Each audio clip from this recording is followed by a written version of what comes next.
Hello everyone, it's Emily here and I'm back with another Cornwall Wildlife Trust Reserve nature trail. This time I'm at the lovely Devichoys Wood. Now this reserve consists of ancient woodland and there are actually early references of this wood that date back to 1652. There is also evidence of the historical management technique known as coppicing, where young tree stems are repeatedly cut down to near ground level, allowing them to regrow. Now there are a few reasons why this is really good for the environment.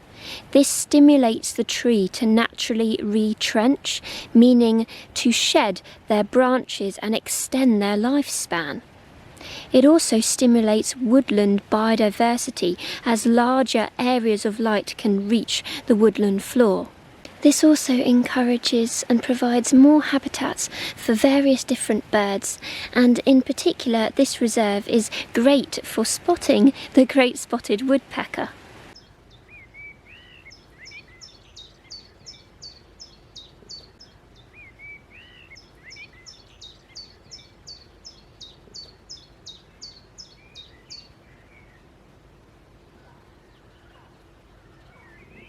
It was wonderful to just see so many beautiful sessile oak trees at this reserve. Oak trees overall are just so important for ecosystem health. Oaks provide a habitat for over 257 insect species, and of course many insects are important food sources for so many other species as well. And in fact, oaks support more wildlife than any other native tree.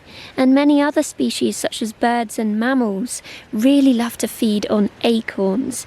Jays, red squirrels and badgers in particular love to search for acorns as a tasty treat.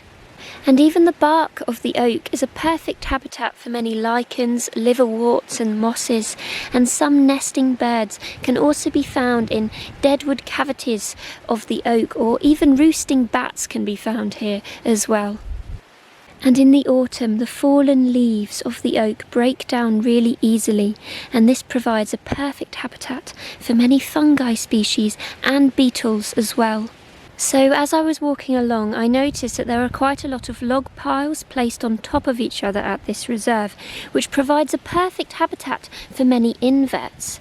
But I was actually really lucky to spot some amphibians in some of the log piles, hiding amongst damp leaves and the damp wood.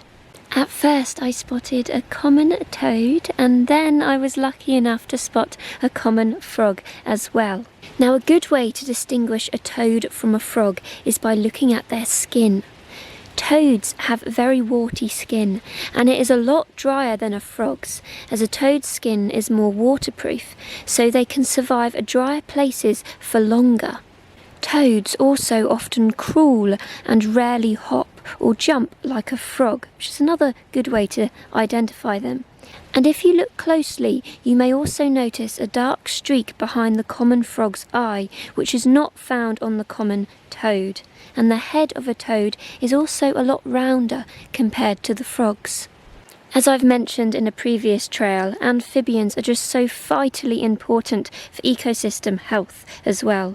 Frogs and toads feed on insects such as mosquitoes, which actually lowers the spread of wildlife diseases, and tadpoles feed on algae, which helps to keep waterways clean.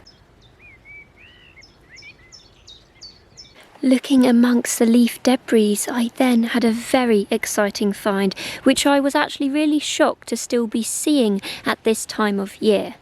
The blue or teal coloration on this old bit of wood is created by the mycelium of the green elf cup fungi, also known as green wood cup fungi. Now the mycelium is actually defined as a network of fine filaments, or the vegetative part of a fungus. It is actually a lot less common to spot the fruiting bodies of the green elf cup themselves, and it is usually the stained wood that is more common to see. The wood that the fungus infects is often called green oak, and a long time ago, finding this on a woodland walk was a wonderful treasure that was prized by fine woodworkers in the 18th and 19th centuries, as they used to use it to create intricate inlays in their decorative wooden boxes.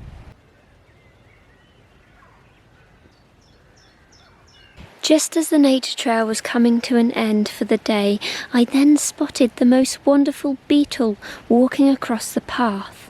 This is a door beetle, and it is a species of dung beetle.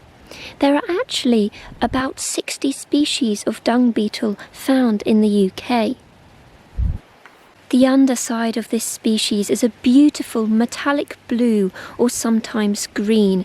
You can actually see a little glimpse of it on the back legs here, and this little fella really was on the move. Female door beetles burrow under cow and horse dung, and they then fill their tunnels with it as a larder for their offspring. Door beetles are actually really dedicated parents, and the male and females will even stay together to ensure that their young larvae have a good start in life.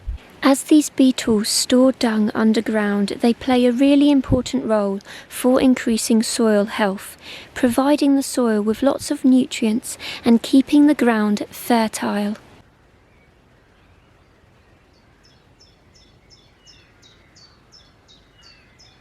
And that concludes this month's Reserve Nature Trail.